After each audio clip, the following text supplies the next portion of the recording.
Now, in response to the persistent issue of stray cattle disrupting urban life in Kumasi, Mayor Richard Ofori Agyemang Boadi has announced a stringent measure that beginning May 1st, 2025, any cattle found roaming in commercial areas will be seized, slaughtered, and the meat distributed to local prisons to feed inmates. Now, this directive aims to address problems such as crop damage, traffic obstructions, and unsanitary conditions caused by freely roaming cattle, particularly along prominent routes. Additionally, projects like ReDIAL have contributed to reducing farmer-herder conflicts in parts of Ghana by promoting innovative agricultural practices and facilitating dialogue between stakeholders. Now today, I'm joined by Dr. Bakarr Bah, Presidential Research Professor of Sociology in Illinois, USA, that's Northern Illinois. We also have Pacome Emmanuel, Damalie. He's a journalist, Daily Graphic in Accra, Ghana. And also joining me is Anthony Cobbinah. He's Director of Quality Assurance and Advocacy, Educate Africa Institute. Well, thank you. You'll be joining us later, by the way. Anthony will be joining us later. Thank you so much, gentlemen, for joining us on the conversation. Thank you very much. It's a pleasure. It's a pleasure. Now, let me begin with Dr. Bah. Now, Dr. Bah, you've heard the story, just like everyone else. Mayor Boadi has announced that, starting May 1st, any cattle found roaming around Kumasi's commercial areas will be seized, slaughtered, and the meat will be sent to prisons to feed them. Now, can you tell us what your thoughts are on this, and also if there are existing laws or municipal bylaws that empower the Kumasi Metropolitan Assembly to carry out such a directive? Very much. Well, first on the laws, I assume there are laws about public safety and sanitary conditions, but I'm not too sure that the laws will permit him to apply the punishment the way he describes it. I think any kind of violation of law will have to be adjudicated and follow the due process. So the idea that actually you can just slaughter animals and give them to the prison, I think that's a little bit too out of the rules. But I understand but I think overall I understand what the mayor is trying to, I guess, address, the issue of urban safety, issues of urban sanity and so forth. But I'm a little bit skeptical about the way he's going about it. And I think we have seen many kinds of situations across Africa where you do have mayors who are frustrated with the way urban places look, whether it's market traders and so forth, and announce these kind of draconian measures to address it. My suggestion, I think, would be for the mayor to step back and ask, why do we have these kind of conditions? And I think if the mayor can actually think of why people are doing these things or why this is occurring, and then from there you can work towards a solution. But this just seems to be reactionary, not really very thoughtful kind of effort to solve the problem, which is real. But if the mayor really slaughters all the cows in Kumasi, I wonder if he's going to have some meat to buy the next day. So I think he should be a little bit careful about that. But anyway, we can get back to more, I guess, discussion of other ways to think about it and how to go about it. All right, now let's speak to Pacome. Now, Pacome, looking at all of this, how does this reflect the wider challenges of urban livestock management in Ghana? Speak to us on this, please. Good evening once again, and thank you for the opportunity, and good evening to our wonderful listeners. I must agree with you. When you look at Ghana, especially the cities, we usually see these stray cattle anywhere we are going in the city. They don't usually even follow the appropriate signpost where they are supposed to even be crossing the street if they are supposed to. And you see them at the main city centers, and it creates a lot of nuisance, especially to motorists and vehicles. And like this has been the main challenge and the concern of a lot of drivers and even the authorities. Going into what the mayor of Kumasi has said, I believe he was taken by his emotion to make such a statement. Although we are facing these challenges, I don't believe whatever he said is something that is going to even work at all in our country, because like Prof was earlier talking about the bylaw, there is no law that gives him that authority to do whatever he's planning to do. In fact, our bylaws have stipulated rules as to how to handle some of these challenges. And this include seizing of these animals and impounding them, keeping them for the owners to come for them and pay fines. And when they don't come within a stipulated time, it is auctioned for people to sell, and the money paid to the Auditor General's account. And in about a space of 12 months, if no owner comes, that amount to the money will remain in the account of the Auditor General. But should the owner of a cattle come forward, all expenses will be deducted from the amount that was accrued from the sale of this cattle, and then the balance given to the owner of the cattle. But as at present, we are facing a lot of challenges with these stray cattle. You see them on daily basis on our roads, not only in Kumasi. Kumasi is the second largest city in Ghana. Well, what's in the main city of Accra, Pacome? In April, the National Road Safety Authority recorded over 10,000 crashes nationwide, with nearly 2,000 fatalities in 2024. And Kumasi alone saw 120 collisions linked to stray animals. How much of this can actually be, I know you did say that, there's some challenges, but how much of this can be directly attributed to unconfined cattle?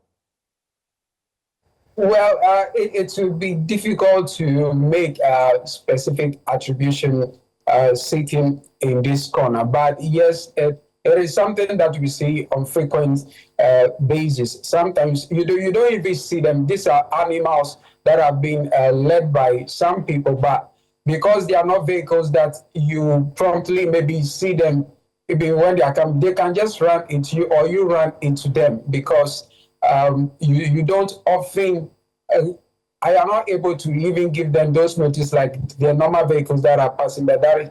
But it is causing a lot of accidents in Ashanti region, I must say, because Ashanti region is a kind of city that is also very cosmopolitan in nature, but you frequently see these animals in those spaces, especially the main streets.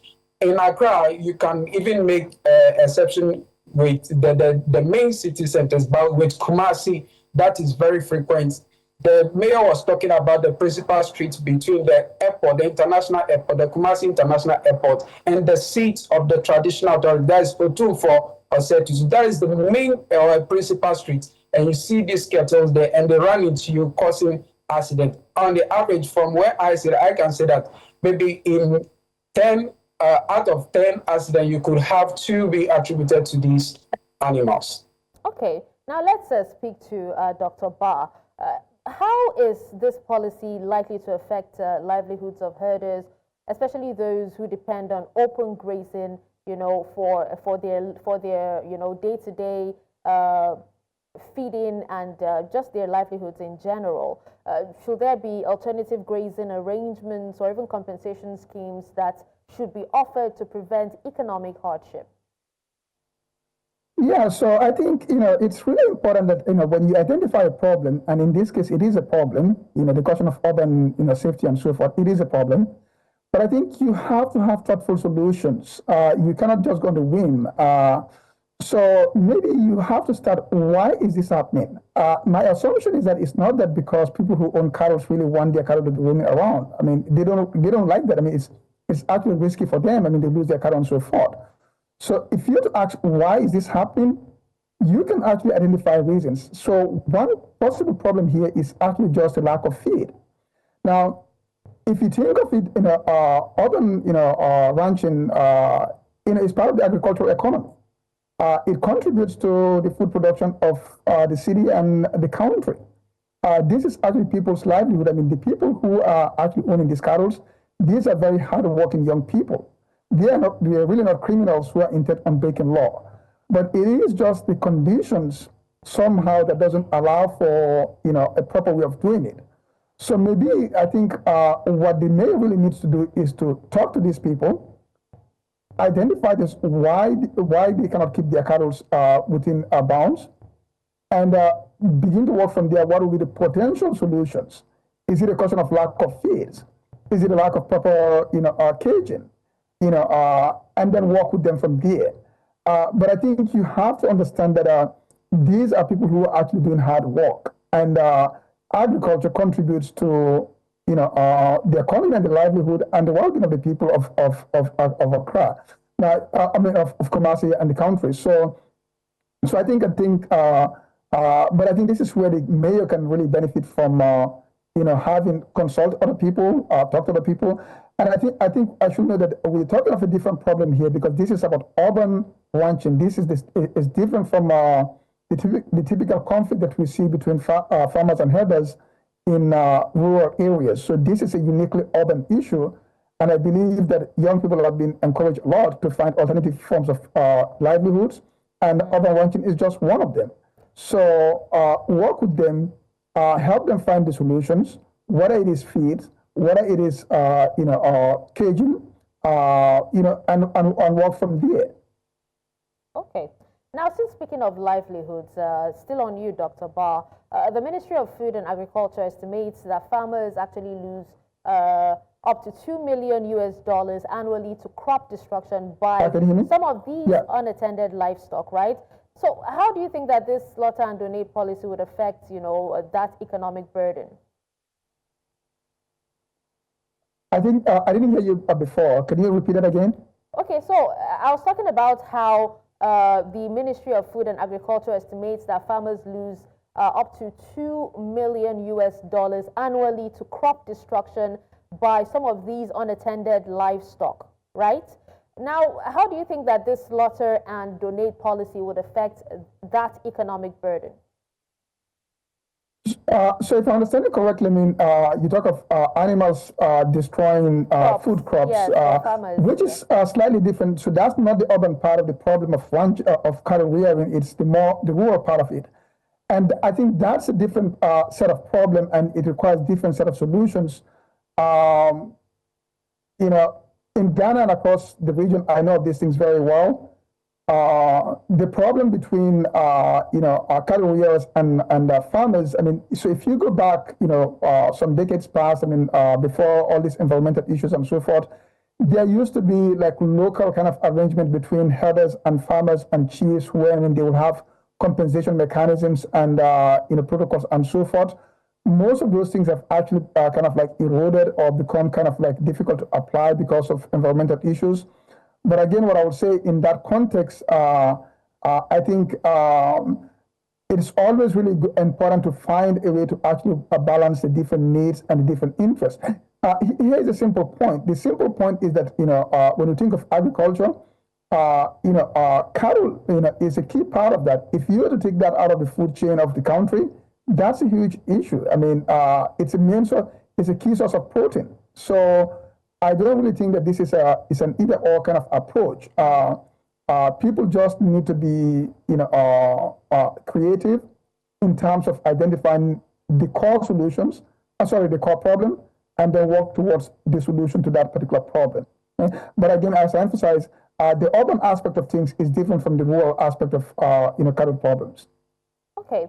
Now let's speak to you now, Pacome. Now, between 2010 and 2021, Gushegu district recorded like 16 farmer herders clashes, 17 armed robberies, and even 22 rapes involving herders, which is quite a lot if you ask me. While local chiefs also logged 102 conflicts, 17 rapes from 2016 to 2022, plus over 68 herders killed between 2001 to 2016. Now, what do these figures tell us about evolving patterns of violence in northern Ghana? Well, we have to tie this to also the change in climate. There's been a significant change in climate in the northern part of Ghana, and always there is a competition for, how do you call it, a green pasture where the cattle will feed, will feed, or herders will feed their cattle. And as a result of this, we frequently see the destruction of farms by these cattle or these livestock. So this has increased to a number of violence or clashes between farmers and then herders. And as a result of this, also there has been a strategy being developed by the Ministry of Food and Agriculture in consultation with the Ghana National Association of Cattle Farmers, where they'll have a committee that will be able to easily identify cattle that have trespassed people's farm to destroy their property, and then have them compensated within the shortest possible time, so that these clashes between farmers and headsmen or herders will be minimized in the immediate time or in the shortest possible time. All right, now, Dr. Bah, projects like, ReDIAL have actually reportedly reduced farmer-herder clashes by up to 30%. That's in parts of Ghana through community dialogue and also some of the bylaws. Now, the Ashanti Regional Security Council also formed a task force that's around May 8, 2024, to reclaim the city from intrusion of these animals, which means, there's a lot that has been going on to see an end to animals roaming freely, within the metropolis. Let me find out from Pacome first before you go ahead and answer. Pacome, have these initiatives, especially the task force, have they achieved any results since their inception? Well, in Ghana, we have a very big problem. We always talk about challenges. We know our problems and we know the solutions for them. We will have this task force initiated, but in the end, their works become zero because political football games comes into play. When you go at the wrongdoers, you see that the voters, or how do you call it, the constituents of those particular areas start threatening either the incoming government or the opposition that they will not be voting for them. So you see that the passion with which these task force have been created, we don't seem to achieve the desired results that we need as a country or as a society. All right, now let's hear what Dr. Bah has to say as regards what you, Pacome, has actually just said. Meanwhile, I would actually have to let you go, Pacome. Would love to thank you so much for your time and for speaking to us on this. So, Dr. Bah? I think, clearly, because the problem still persists, we know that the initiatives haven't actually worked. So, in a sense, it's self-evident, right? There are initiatives, but we see the problem. So, I think, one of the biggest problems that I see across the region, really, when it comes to issues of cattle, it seems that the policy and the public discourse tend to actually disassociate agriculture from cattle rearing. And I think that's a very huge mistake, because really both of these are actually part of food production. It is not really just one side of, if you think of the food production in Ghana or in another country here, it is not, either or. So I think if the authorities can actually think of a unified agricultural kind of policy, then from there you can understand the importance of cattle within the economy, and also, of course, within the food production system. And then from there, you can actually work towards sustainable solutions.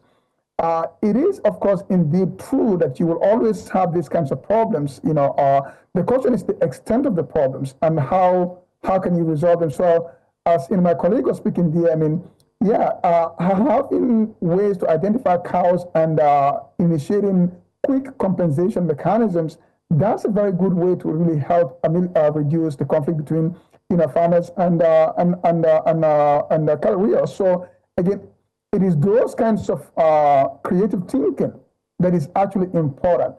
As I listen to the issue here in Kumasi, it actually struck me really that on the one hand, people are being told that go out, be creative, create your employment, especially the youths, and that's what they're doing. And on the other hand, kind of like you're threatening and to penalize them for actually working hard. That doesn't make sense. What really makes sense is like, okay, well, we know you guys are trying, you guys are working hard, but there's a problem here. How can we help solve that problem? And really, to be honest with you, I mean, on the urban side, the problem should not really be too difficult to solve. In part because, I mean, it's not like too many, like we have a huge, ranches in the city or nearby, or also whether we have like, a huge space.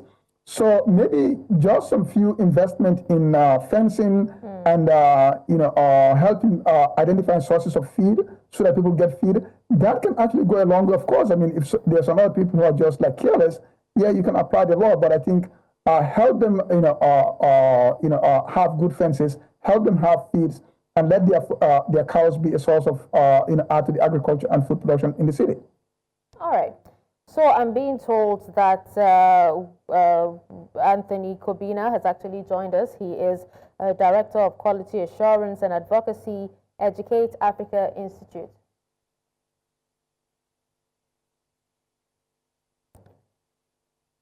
All right, I'm told that we've actually lost him, so we'll just stay with you, Dr. Bah. Now, you've talked about, some of the initiatives, and we've also talked about the ReDIAL, the task force, and also some innovations like the multi-crop thresher, that have actually helped farmers cut post-harvest losses to approximately 25%. Now, some scholars, I went online and some scholars observed that the cattle are Ghanaians, but the herders are strangers. Because according to them, they're Fulani pastoralists, that move from country to country in order to feed their cattle. How does such framing influence public sentiment, and also public policy towards Fulani pastoralists? Right. Yeah. I understand that. I hear that. I mean, I have to be very honest. I mean, it's really very, very unfortunate. That we have these kinds of narratives. And look, the real thinking really has to be: how do you think of free trade? How do you think of Pan-Africanism? How do you think of actually ECOWAS and the like? We know, of course, I mean, these are, traditional ways of living and doing cattle and so forth. We know that the people move back and forth, but don't forget the colonial boundaries and the colonial nature of the state. And really, I mean, I understand, I mean, people want to say Nigerian, Ghanaian, and so forth. But in practical terms, I mean, this should really not mean much. What we should really be thinking of is how do we integrate our economies? How do we facilitate actually agriculture? So I understand the political, discourse about Ghanaian, non-Ghanaian. I understand all that, but from an economic standpoint, I think that really misses a lot of opportunities. These people are transient people. Again, we know that we know some of the reasons why we do not really have developed ranch and kind of cattle agriculture in Africa. So we rely on these traditional methods, which involves moving cattle across and so on and so forth. And to be honest with you, it's a failure of the state. I mean, the states haven't really done what it's supposed to. So I totally reject that kind of narrative, my advice to people: really don't think of actually another African person that is crossing the border as really a foreigner and so forth. In fact, I mean, under the ECOWAS protocol, there are provisions for people to move and live across ECOWAS countries. So, and in the context of agriculture and cattle rearing, that really helps not. These are people who mostly move in vast open areas. Yeah. So I think we need a much more better, different way of economic thinking than really, bureaucratic kind of like way of thinking of African state and so forth. All right. Now, you did talk about ECOWAS now, and we're about wrapping up, so would love to hear your final thoughts. And also, You also, talked about, gave some solutions to some of these challenges. But could the establishment of designated grazing reserves or even livestock corridors, as advocated by ECOWAS policy briefs, could they offer a more sustainable solution, more than punitive measures? Absolutely. I mean, absolutely. I think you have to move from the assumption that people are rational people. The people who are working in this in agriculture industry, they are rational people. If you create the right set of incentives, they will follow it. They are hardworking people. These are people who are putting a lot of effort. They are contributing to the economy. They are generating food and so forth. They don't want to be in problems. They don't want to be fighting with people. That's not what they want. You have to create. There are all kinds of different solutions out there, but certainly having corridors. And if you go back to some of the traditional, much more traditional times, those mechanisms actually existed among African, in traditional African societies between farmers and herders. You have designated areas. You have, of course, compensation mechanisms. You have the consent of the chiefs. But again, with the environmental issues, some of those things need to be addressed. So my point really here, it's not for me to really say, okay, here's A, B, and C solution. But the point is that, this is not an either or kind of option. It's not like we can live without cattle or we need them. So the question really is what, as a government, as a city official, what can you do to make it possible and easy for you to have this kind of agriculture and minimize conflict? And that will benefit everybody. All right. We appreciate you for your time, Dr. Bakarr Bah, Presidential Research Professor of Sociology, Northern Illinois University, and also to Pacome Emmanuel Damalie, who actually joined us earlier. He's a journalist, Daily Graphics in Accra, Ghana. Thank you so much once again. Thank you very much. Have a nice day.